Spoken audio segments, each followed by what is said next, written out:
الحمد لله نحمده ونستعينه ونستغفره ونؤمن به ونتوكل عليه ونعوذ بالله من شرور أنفسنا ومن سيئات أعمالنا من يهده الله فلا مضل له ومن يضلله فلا هادي له ونشهد أن لا إله إلا الله وحده لا شريك له ونشهد أن سيدنا وسندنا وحبيبنا وشفيعنا وإمامنا ومولانا محمدا عبده ورسوله. أما بعد فأعوذ بالله من الشيطان الرجيم. بسم الله الرحمن الرحيم. وسارعوا إلى مغفرة من ربكم وجنة عرضها السماوات والأرض أعدت للمتقين. وقال النبي صلى الله عليه وسلم: كن في الدنيا كأنك غريب أو عابر سبيل.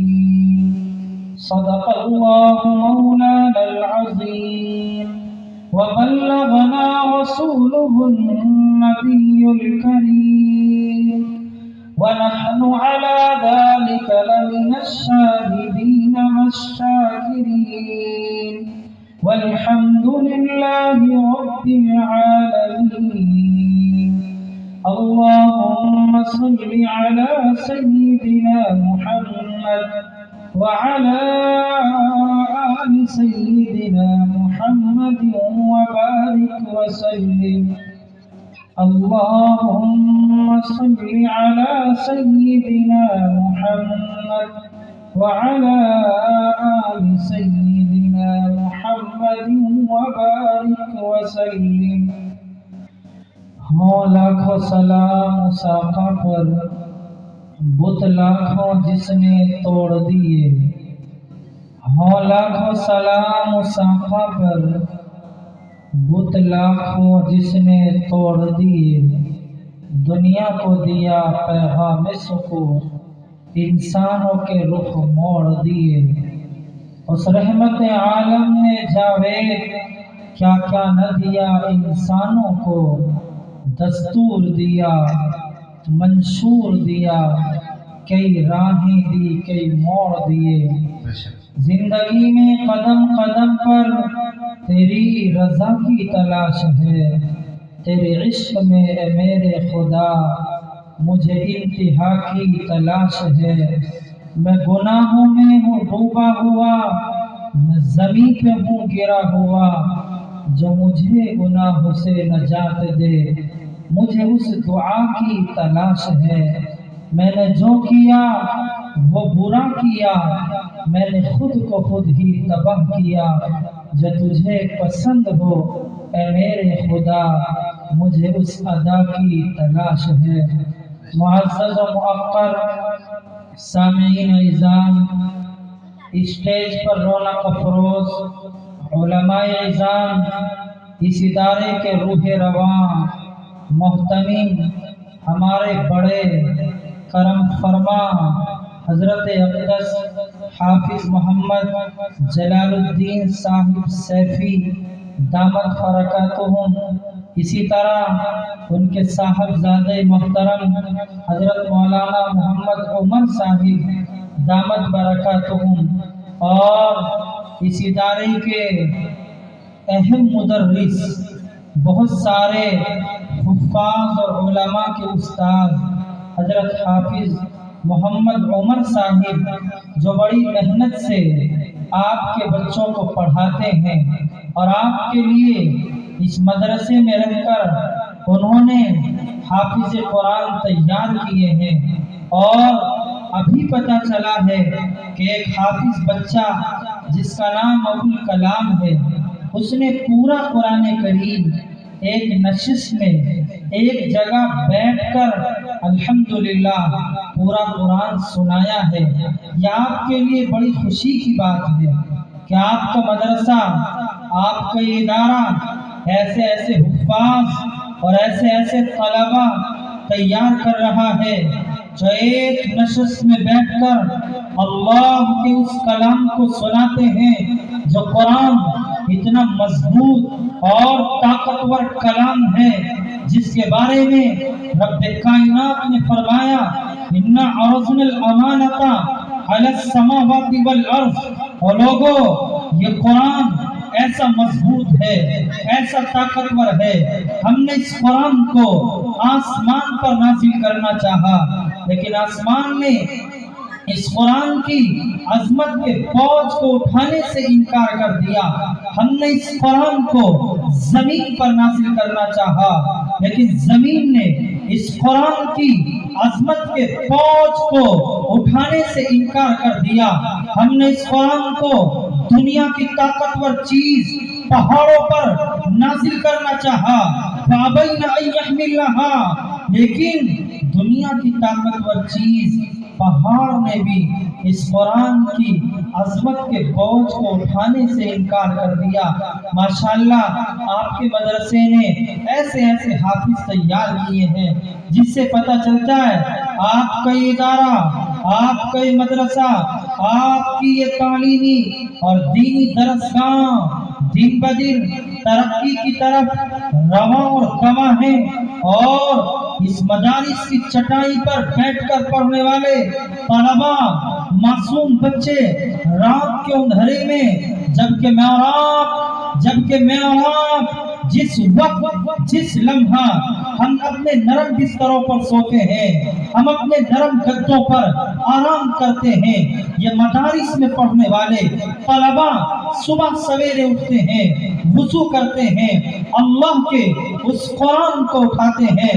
رب کعبہ کی قسم، ان طلباء کی برکت سے، ان قرآن پڑھنے والوں کی برکت سے بہت سارے عذاب جو ہمارے گناہوں کی وجہ سے، ہماری نافرمانیوں کی وجہ سے اللہ کے عذاب نازل ہونے والے ہوتے ہیں، اللہ پاک ان قرآن پڑھنے والوں کی برکت سے اس عذاب کو ختم کر دیتے ہیں۔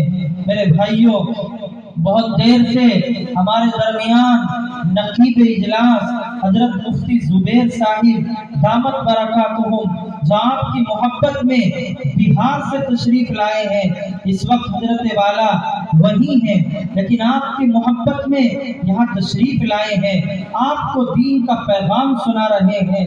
ابھی آپ کی جامع مسجد کے امام برادر کبیر حضرت اقدس حضرت مفتی محمد ناصر صاحب مفتاحی دامت برکاتہم نے قرآن پاک کے عنوان پر بڑی قیمتی نصیحتیں کی۔ میرے بھائیوں، نوجوانوں، بزرگوں، ہمارے سامنے رمضان المبارک کا عنقریب مہینہ جو رحمتیں لے کر، جو برکتیں لے کر، جو اللہ کی طرف سے جہنم کی آگ سے آزادی کا پروانہ لے کر ہمارے درمیان آ رہا ہے، ہم اس کے آنے سے پہلے اپنے آپ کو تیار کریں، اپنے اندر تبدیلیاں لائیں، اپنے کو ایسا بنائیں، ایسے اعمال کرنے والے بنے جن سے اللہ راضی ہو جائے۔ ہاں، میں نے قرآن کی ایک آیت پڑھی تھی جس میں رب کائنات ارشاد فرماتا ہے وَسَارِعُوا إِلَىٰ مَغْفِرَةٍ مِّن رَبِّكُمْ، اور لوگوں، اور ایمان والو، اور اللہ کے بندو، تو اللہ کی مغفرت کی طرف اور اس جنت کی طرف جس کی چوڑائی آسمان اور زمین کے برابر ہے، جس جنت کو اللہ پاک نے ایمان والوں کے لیے تیار کیا ہے۔ یہ ایمان کتنی بڑی نعمت ہے، اللہ پاک نے مجھے اور آپ کو بغیر کسی درخواست کے، بغیر کسی سفارش کے یہ ایمان کی نعمت عطا فرمائی ہے۔ ہاں، جس لمحہ، جس گھڑی، جس وقت میں اور آپ اس دنیا میں پیدا ہوئے، اسی لمحہ، اسی گھڑی، اسی وقت بے شمار بچے اس دنیا میں پیدا ہوئے، بہت سارے بچے وہ پیدا ہوئے جنہوں نے عیسائی ماؤں کی کوکھ سے جنم لیا اور ان ماؤں کے عیسائی ہونے کی وجہ سے وہ بچے عیسائی بن گئے۔ بہت سارے بچے وہ پیدا ہوئے جنہوں نے یہودیاں ماؤں کی کوکھ سے جنم لیا اور ان ماؤں کے یہودی ہونے کی وجہ سے وہ بچے یہودی بن گئے۔ بہت سارے بچے وہ پیدا ہوئے جنہوں نے کافرہ اور مشرکہ ماؤں کی کوکھ سے جنم لیا اور اپنی ماؤں کے کافرہ اور مشرکہ ہونے کی وجہ سے وہ بچے بھی کافر اور مشرک بن گئے۔ لیکن اللہ تبارک و تعالی نے مجھ پر اور آپ پر یہ احسان فرمایا، مجھے آپ کو اس ماں کی کوکھ سے پیدا فرمایا جو ماں اللہ کا کلمہ پڑھنے والی تھی اور جو ماں اپنی زبان سے اللہ کی وحدانیت، اللہ کی توحید کا اقرار کرنے والی تھی، جو ماں اپنی زبان سے محمد الرسول اللہ صلی اللہ علیہ وسلم کی رسالت کو ماننے والی تھی، اور جو ماں ہی نہیں بلکہ ماں کی ماں کئی نسلوں تک ایمان پر قائم تھی۔ میں آپ اگر اللہ کی دی ہوئی اس ایمان کی نعمت پر شکر ادا کرنا چاہیں، اگر میں اور آپ اپنی پیشانی کو سجدے میں رکھ کر قیامت تک کی صبح تک ہم اپنی پیشانی کو سجدے میں رکھے تو اللہ پاک کی اس ایک نعمت ایمان کا شکر ادا نہیں کر سکتے۔ میرے پیارو، یہ ایمان کی نعمت ہمیں مفت میں ملی ہے، اس ایمان کے لیے ہمیں کوئی قربانی دینی نہیں پڑی۔ ہاں، اگر اس ایمان کی نعمت کی قدر کو معلوم کرنا ہے، ہمیں پہنچنا ہوگا 14 صدیاں پہلے اور مکے کی سرزمین پر جا کر ہمیں پوچھنا ہوگا بلال حبشی سے، بتا بلال، یہ ایمان کیا ہے؟ اس ایمان کا کیا مقام ہے؟ اس ایمان کا کیا مرتبہ ہے؟ حضرت بلال حبشی بتائیں گے، کیونکہ انہوں نے اس ایمان کی خاطر تکلیفوں کو برداشت کیا، اس ایمان کی خاطر انہیں مکے کی زمین پر، مکے کی سخت اور ریتیلی زمین پر سخت گرمی کے عالم میں انہیں ستایا گیا، ان کے جسم کو آگ کی سلاخوں سے مارا گیا، لیکن بلال کی زبان سے پھر بھی یہی نکلتا تھا، اللہ احد، اللہ ایک ہے۔ وہ جانتے تھے یہ ایمان کیا ہے، اس ایمان کا کیا مقام ہے، اس ایمان کا کیا مرتبہ ہے۔ ہاں، اگر ہمیں اس ایمان کی نعمت کی قدر کو معلوم کرنا ہے، ہمیں 14 صدیاں پہلے پہنچنا ہوگا اور ہمیں پہنچ کر وہاں مکے کی سرزمین پر رہنے والی ایک عورت، ایک خاتون سے پوچھنا ہوگا جسے تاریخ حضرت سمیہ رضی اللہ عنہا کے نام سے جانتی ہے۔ کہ سمیہ بتا یہ ایمان کیا ہے، اس ایمان کا کیا مقام ہے، اس ایمان کا کیا مرتبہ ہے۔ وہ حضرت سمیہ بتائیں گی، وہ ایک عورت ہے جو ایمان قبول کر لیتی ہے، ایمان اس کے دل میں پیوست ہو جاتا ہے۔ مکے کا سردار، مکے کا مکھیا ابو جہل جو اسلام کا دشمن ہے، اسلام کا باغی ہے، وہ کہتا ہے اے سمیہ، یا تو ایمان سے پھر جا ورنہ میں تجھے سزا دوں گا، میں تجھے ماروں گا۔ سنو وہ عورت کیا کہتی ہے، او کمبخت ابو جہل، تو میرے جسم سے جان تو نکال سکتا ہے، میرے جسم کے ٹکڑے تو کر سکتا ہے، میرا خون مکے کی نالیوں میں بہہ تو سکتا ہے، لیکن تو میرے دل سے ایمان نہیں نکال سکتا۔ پھر اس زمین نے، اس آسمان نے اس منظر کو دیکھا، وہ کمبخت ابو جہل، وہ اسلام کا دشمن، وہ اسلام کا باغی، ایک پرچھا اس عورت ذات کے جسم پر مارتا ہے جس سے اس کے جسم کے 2 ٹکڑے ہو جاتے ہیں، اور وہ عورت، وہ اسلام پر اپنی جان قربان کرنے والی وہ عورت، قیامت تک آنے والی امت مسلمہ کی ماؤں کو، امت مسلمہ کی بہنوں کو، امت مسلمہ کی بیٹیوں کو یہ پیغام دے کر جاتی ہے کہ اگر وقت کا کوئی ابو جہل، وقت کی کوئی ظالم اور شابر طاقت تمہارے ایمان کا سودا کرنا چاہے اور تمہارا ایمان تم سے چھیننا چاہے تو تم اپنی بہن سمیہ کی طرح، اپنی بیٹی سمیہ کی طرح اپنے جسم کے ٹکڑے تو کرا دینا، مگر کبھی اپنے ایمان کا سودا نہ کرنا. یہ ایمان اتنی قیمتی چیز ہے میرے بھائیوں. یہ ایمان ہمیں مفت میں ملا ہے. ہمیں اس کے لیے کوئی محنت نہیں کرنی پڑی, کوئی مجاہدہ نہیں کرنا پڑا. اس لیے آج ہمیں ایمان کی قدر نہیں ہے. میرا رب قرآن میں کہتا ہے یا ایھا الذین آمنوا قوا انفسکم واہلیکم نارا وقودھا الناس والحجارہ. ایمان والو بچاؤ اپنے آپ کو اور اپنی پیاری اولاد کو جہنم کی اس آگ سے جس کا ایندھن دنیا کی آگ کی طرح یہ لکڑیاں نہیں ہیں, بلکہ جس آگ کا ایندھن یہ انسان اور یہ پتھر ہوگا, اور جس آگ کے سب سے ہلکے عذاب کا عالم یہ ہوگا. حدیث پاک میں آتا ہے جہنمی کو جو سب سے ہلکا عذاب دیا جائے گا وہ یہ ہوگا اس کے پیروں میں آگ کی بنی ہوئی 2 جوتیاں پہنائی جائیں گی, اور ان جوتیوں کی وجہ سے جہنمی کا یہ دماغ یہ بھیجا پانی کی طرح جوش مار رہا ہوگا, ابل رہا ہوگا. جس طرح ہمارے گھر کی خواتین, ہمارے گھر کی عورتیں, ہماری مائیں اور بہنیں چولہے پہ آڑی رکھتی ہیں اور اس کے نیچے آگ جلاتی ہیں. آگ کی تپش کی وجہ سے وہاڑی ابلتی ہے, وہاڑی جوش مارتی ہے, وہاڑی دہتی ہے. اسی طرح جہنمی کا یہ دماغ اور یہ بھیجا جوش مار رہا ہوگا, اور جہنمی یہ سمجھے گا مجھے جہنم کا سب سے سخت عذاب دیا جا رہا ہے, حالانکہ وہ جہنم کا سب سے ہلکا عذاب ہوگا.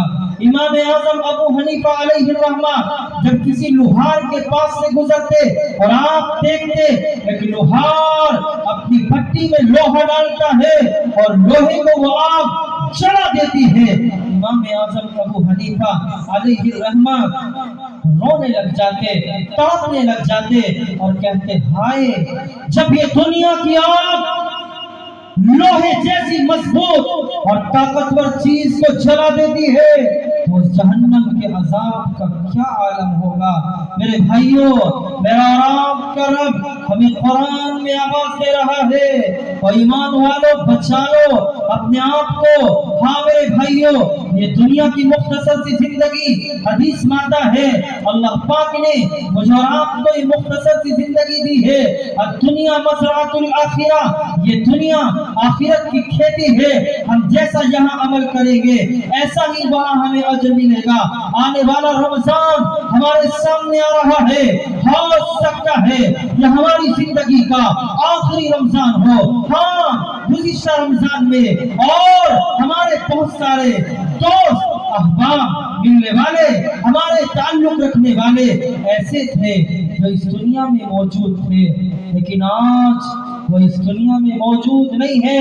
ہم نے سے کوئی نہیں جانتا کہ ہم آنے والے رمضان تک زندہ بھی رہیں گے یا اس دنیا سے چلے جائیں گے. عقل مند وہی ہے, اللہ کے پیارے حبیب صلی اللہ علیہ وسلم نے عقل مند کسے بتایا ہے. آج ہم نے عقل مند اسے سمجھا ہے جو دنیا کا مال کمانا خوب جانتا ہو. لوگ عقل مند اسے کہتے ہیں جس کا دماغ, جس کا ذہن دنیا کے بارے میں خوب چلتا ہو. لیکن آؤ سنو, اللہ کے نبی نے عقل مند کسے بتایا ہے. آپ نے فرمایا الکیس من دان نفسا وعمل لما بعد الموت. لوگوں عقل مند وہ ہے جو اپنے نفس کی غلط خواہشات کو قابو میں رکھے اور مرنے کے بعد کی تیاری کرے.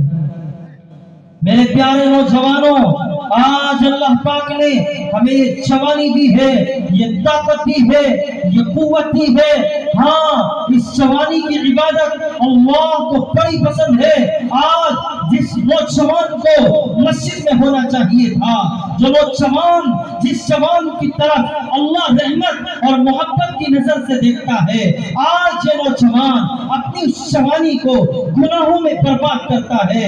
آج ہمارا نوجوان اپنی جوانی کو دنیا کے بے حیا اور دنیا میں فلم انڈسٹری میں کام کرنے والے ہیرو کے پیچھے اپنی جوانی کو برباد کرتا ہے.